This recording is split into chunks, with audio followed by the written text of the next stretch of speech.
Welcome in, everybody, to another edition of TinChattin. I am Drew Fry, of course, with Mike Maz. Welcome back to the ballpark, everybody. We're sitting here down this first base line, and Mike just capping off another week of TinCaps baseball. This one didn't necessarily go the TinCaps way.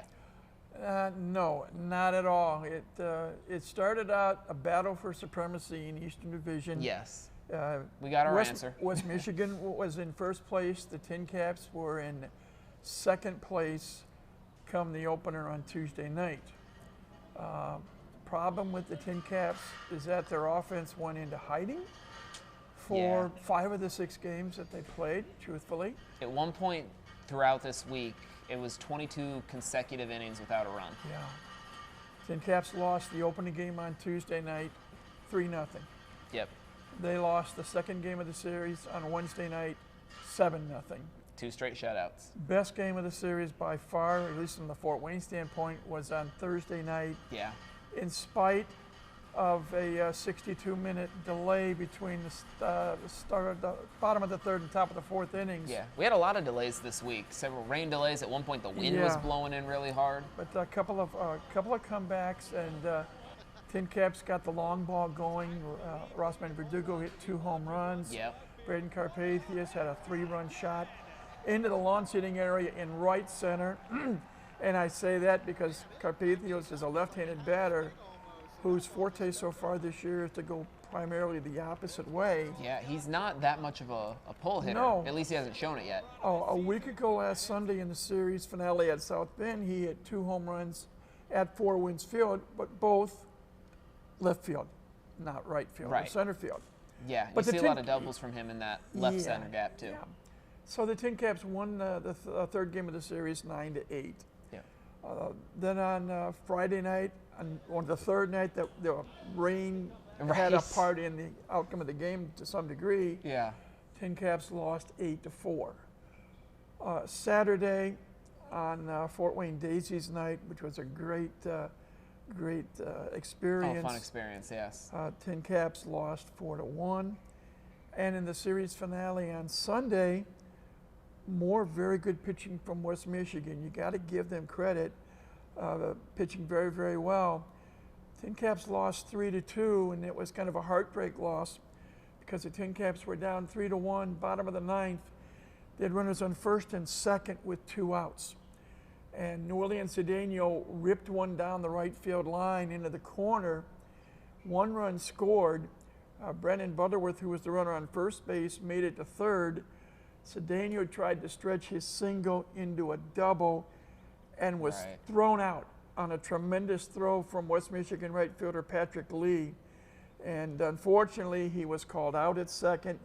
That was the 3rd out of the inning, the final out of the game. Yeah. With a tying run 90 feet away from home plate and the potential winning run 180 feet away. Yeah. But the TinCaps lost 3-2 on Sunday. So the first 2 games, the score was a little bit misleading. TinCaps on each occasion only picked up 3 hits. Right. No runs, 3 hits, 1 error on to win Tuesday some ball night. games on, yeah. And no runs, 3 hits, no errors, and 3 runners left on base on Wednesday night. Almost impossible to win a ball game when you only get 3 hits in 9 innings. Yeah. And you only leave 3 runners on base in each of the 9-inning games. Right. But part of it, you have to give credit to West Michigan. We talked before we started the segment. It's the big discussion. The Whitecaps in the top 3 in the 12-team Midwest League in hitting, in pitching, and in defense. Yeah, this is a very good West Michigan team. And so the question really has to be asked, and this is obviously what we're discussing, is was this series result more of a testament of how good West Michigan is right now, or does it show that Fort Wayne maybe has some work to do to sort of hang around within the Midwest League? And the answer to that is both. Probably, yes. Team President Mike Nutter and I agreed in our pregame chat on Sunday. We both feel that West Michigan is the best team Fort Wayne has seen thus far this year. Yes. Now, they're going to see another awfully good team this week in Cedar Rapids. We'll talk about that in a little bit. Yeah. But of the teams that Fort Wayne has faced, West Michigan by far, obviously the best pitching. Whitecaps have been known throughout their history in the Midwest League for pitching and defense. They've won 6 Midwest League championships. They started playing Grand Rapids 1 year after we started playing Fort Wayne. Yeah. And they've always been known for pitching and defense. This year, they've got some offense. And of course, the big drawing card was Max Clark. Yes, Well, for West Michigan. believe it or not, Yep. and Max Clark is going to be a fine player. We hope sooner rather than later because Yeah. Hoosier born. the TinCaps face West Michigan 2 more 6-game series this Right. year. You wouldn't mind if Max And Clark's in if Double A by if he's then. in Double A Erie by then, Yep. that would be fine with us. Exactly. But Max Clark, we did not see another highly touted prospect in Greg Niconico, who's Yes. supposed to be coming back this week from Right. an He's injury. very close to getting back. So. Tigers also had a major league rehab player who played for West Michigan about 4 years ago, Yes. Wenzel Perez, who plays both infield and outfield. And with the Tigers, he's in the outfield. But when he was a Right. Whitecap, he played infield and outfield. There's a potential opening day center fielder for him before his was, back problems. He was back on a rehab assignment. And Yeah. the first game back, and he did not play Tuesday night, but played Wednesday night. And they put him in the leadoff spot, normally occupied by Max Clark. In his first at-bat Wednesday night, he had a triple to the wall in straightaway center field. Yep. In his second bat, he had an RBI single. And then he sat down for the rest of the night, did not play on Thursday, played again, I think it was Friday and Saturday. And Saturday he was hit by a pitch leading off the 7th inning. And I can guarantee you when he went down, he was hit on the knee, the back knee, his left-handed hitter. That's and he tough. was hit on the back of the left knee. And he was on the ground for a little bit of time. Yeah. And I guarantee you there were heartbeats that were staggered up in Detroit. Right. You hate hearing to see that. that. So we completely hope separate that energy on a he's minor league okay. rehab. Yeah. And I'm biased because I'm a lifelong Tiger fan. I hope he Of gets course. back in Detroit sooner rather than later. Yeah. But And it wasn't only And it wasn't Wenzel just Perez them. here. We had Sawyer Gibson Long, also of Yep. Detroit Tigers. He's made his debut in years past, and he was also pitching for West Michigan against Fort Wayne and doing quite well. the opening game, he went 3 innings, gave up no runs, no hits. He walked 1, struck out 2, Yeah. faced the minimum because the one batter he walked was erased on a double play. Right. So he pitched, and then he pitched 2 2/3 innings on Sunday. So he and there are a couple of other people. They have a shortstop by the name of Johnny Peck, who Yeah. hit 3 home runs in the series, 2 in 1 game. So again, in the 6-game series, West Michigan outscored Fort Wayne, I believe it was 33-16. So Yeah, they it was a supplied wide some margin. offense. Yes. So and they had the best record in the league starting play this week at 26-13. Yeah. Yeah, so certainly maintaining that hold Definitely on the a division. quality opponent. Yes. Even though the TinCaps lost 5 out of 6, they are still above 500 at 20-19. Right. And they are tied for 4th in the East. West Michigan on top at 26-13. Lansing Yep. second at 23-16. Great Lakes, who the TinCaps will see next week up in Michigan, at 21-18. And then both the TinCaps and Lake County at 20-19. Dayton bringing up the rear at 14-25. So it is still conceivably a 5-team race. Oh yeah. I mean, Fort And- Wayne's only 2 games out of that. And you've got- or 3 games out of that second spot. You have got, if my math is right, 66 minus 39 means 24 games left in the Yes. half.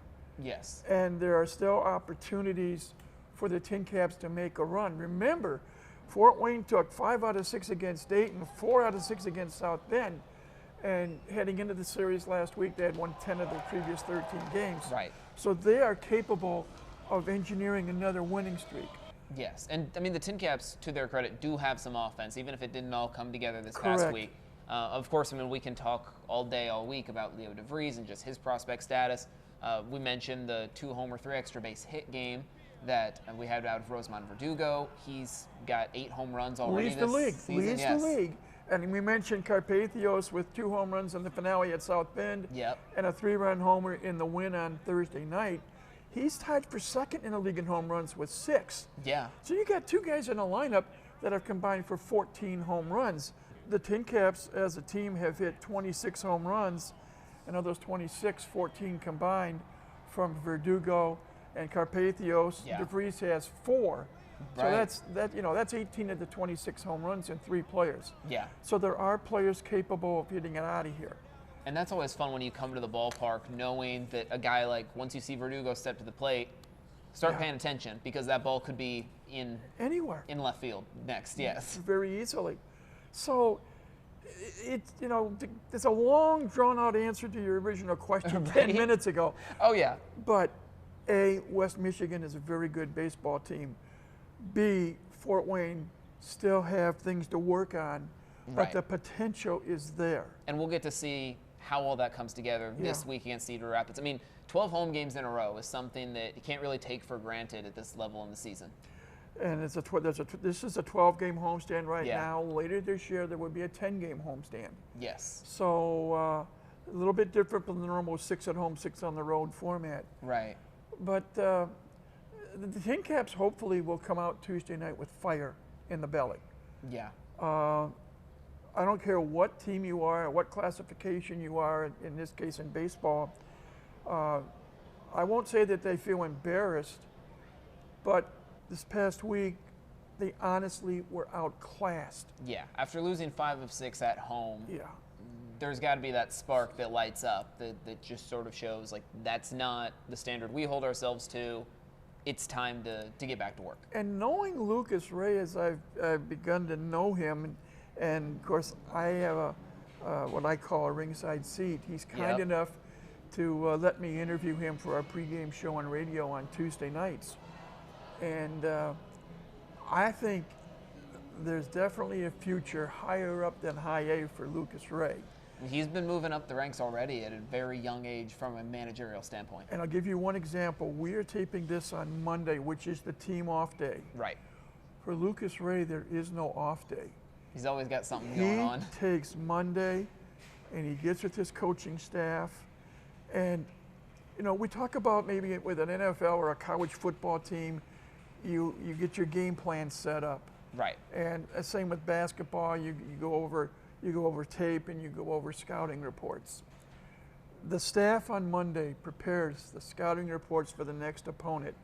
Lucas looks at film, and he not only does he look at film of his team. Obviously, in today's video society, you can get a look at your opponent. Yeah, exactly. So they're going to be doing a lot of prep work today, being Monday, getting ready for this coming week starting Tuesday. Yeah. And again, it's another opportunity. And we have to stress that, Drew. Oh, every game and every series yes. is an opportunity for each of these players to show what I will term the brass. When I say the brass, not just the coaching staff here in Fort Wayne, the Padres but the Padres organization. Yeah. What these players are capable of, how they handle Show certain them situations. why the Padres have invested their time and resources into their development. Correct. Yeah. So the new opportunity starts Tuesday night. It will not be easy. Of course. We mentioned Quad Cities. It wouldn't be fun if it was easy. Well, it would be if you have the desired results. Yes. As the Los Angeles Dodgers, for example. That's true. But still, even every game is still, you have to get all the right pieces. I mean, speaking of the Dodgers, just got swept by the Angels. That's you have to get the result on the field. First time in 15 years that the Angels swept the Dodgers in a series. Yeah. Who would have thunk it? Hey, rivalry weekend will do it to you. Yeah.